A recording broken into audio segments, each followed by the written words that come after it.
Hello. Welcome to day 9 of the Misery Tarot.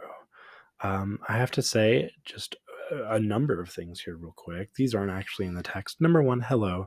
I do try to put videos in my updates so that you can see me and know me a little bit, and you can also tell kind of my tone of voice.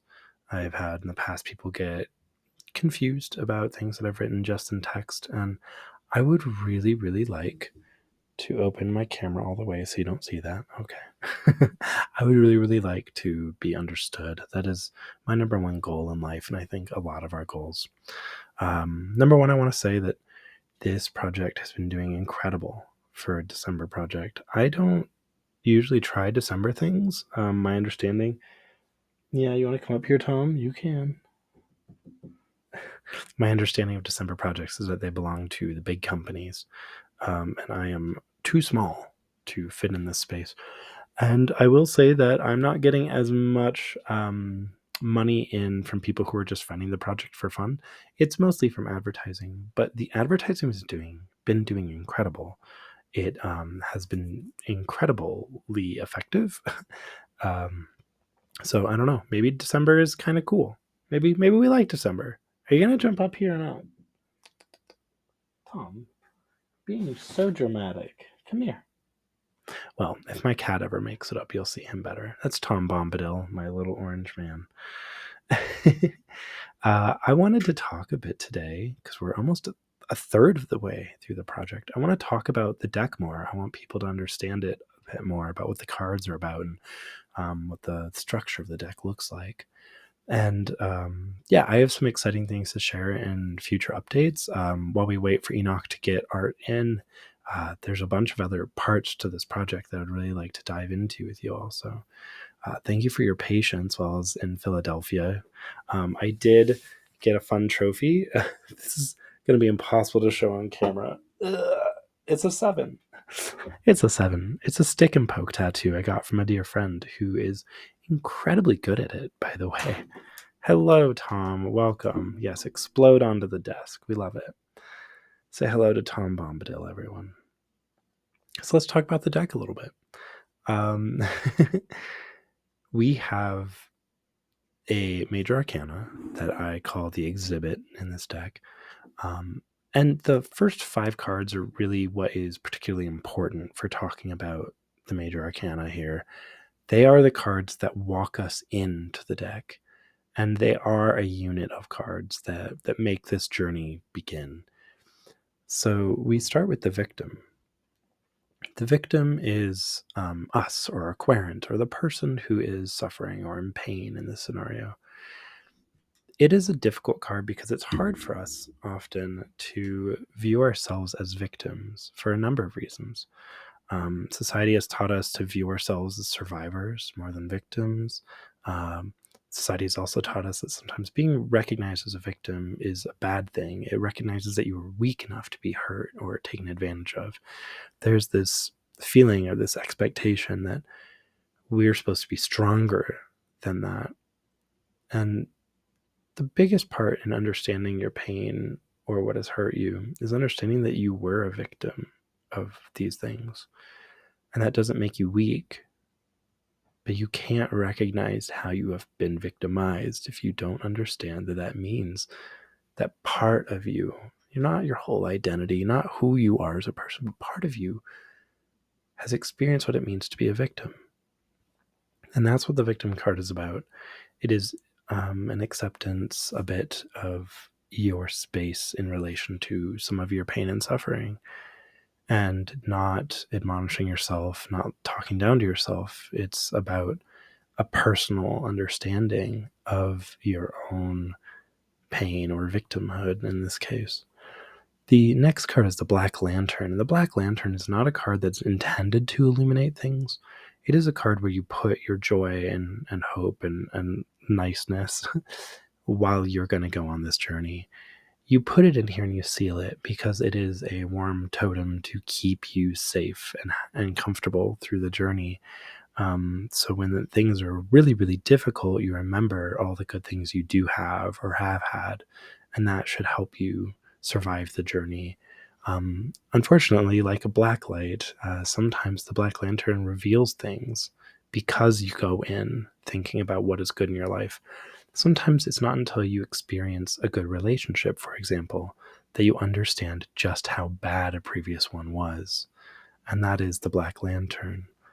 You need these to begin. You need to understand you've been harmed, and you need to go in with love and hope and joy in your heart. Then you arrive to the ruined wound. The ruined wound is not shaped in a particular way. It's not something that's clearly understandable. It's something that will hurt to go into. It is the shape of your pain. Um, Entering the space, the mind space of thinking about how you've been harmed can just be like this. It's a horrible, ruined wound, and it's not something you can just fix. And in fact, it'll be something you have to enter. At this point, you can go in or you can leave. But this is recognizing the size or scope, maybe, of how you've been harmed and going into it intentionally. The nailed altar is the one where you make your pact. You start the ritual, right? You sign your name in blood on the altar, and it means that you are formally accepting that you're going to go through with what comes next. Uh, I would say that it is the card where it's once you have drawn it, you know you can't go back. The museum is where you're ultimately going to. The museum is an attempt to think about your life as scenes in a museum, behind glass, frozen in time. And in the museum, you can safely traverse it and see all the things that have happened, good and bad. The museum doesn't make it easier to think about those things.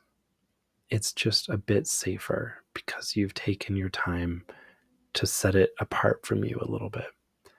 It doesn't make it any easier, though. It doesn't mean it won't hurt to look at it. These are the start of the deck, and they're the start of the deck for a very intense reason. This is the process you must go through to begin this kind of work.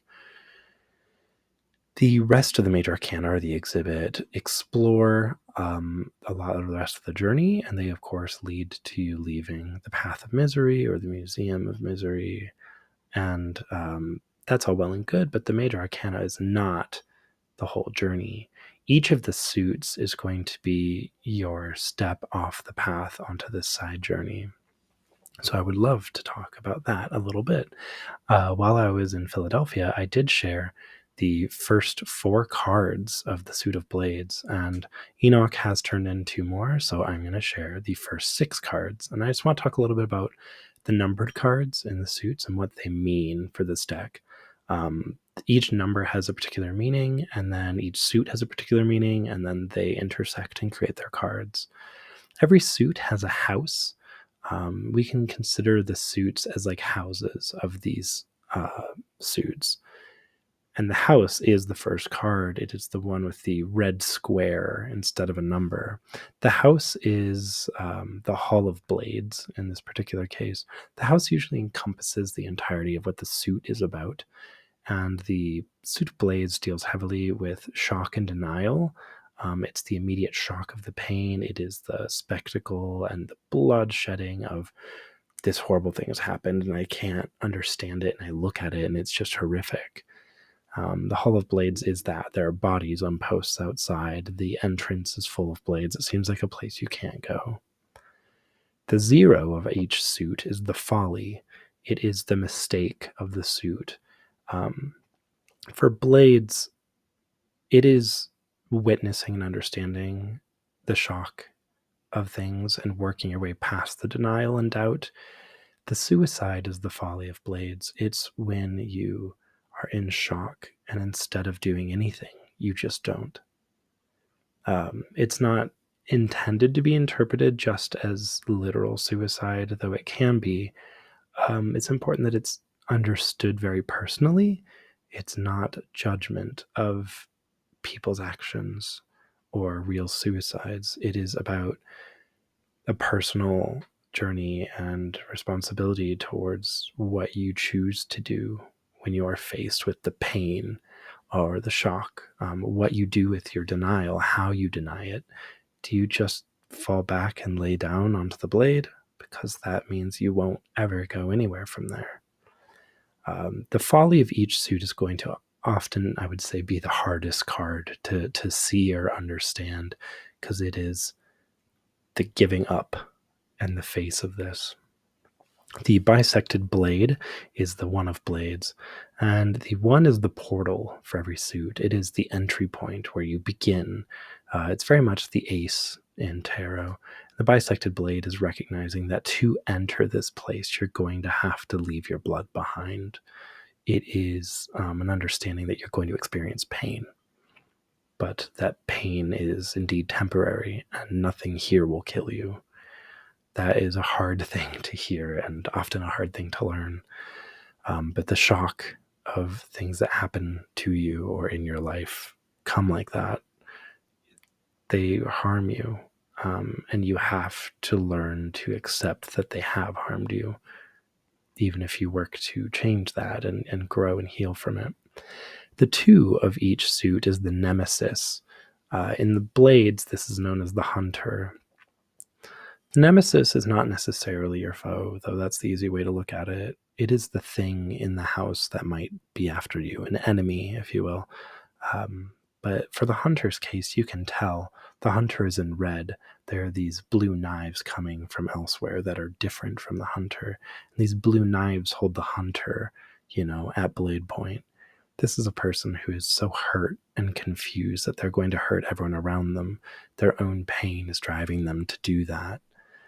And this is someone who probably will come for you in your journey. It is very likely representative of a person who is maybe having it out for you because their pain aligns with yours in some way.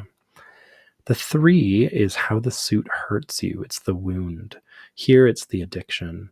When you are harmed by the shock and denial, typically the way you're harmed by denial is the way that you go through your denial, whether that's being addicted to shopping or drugs or drinking, whether it's being addicted to the denial itself and just doubting everything in your life and not believing anything that could hurt you. The addiction is going to rob you of your agency. And the 4 of every suit is the harmonic. It is the foundation.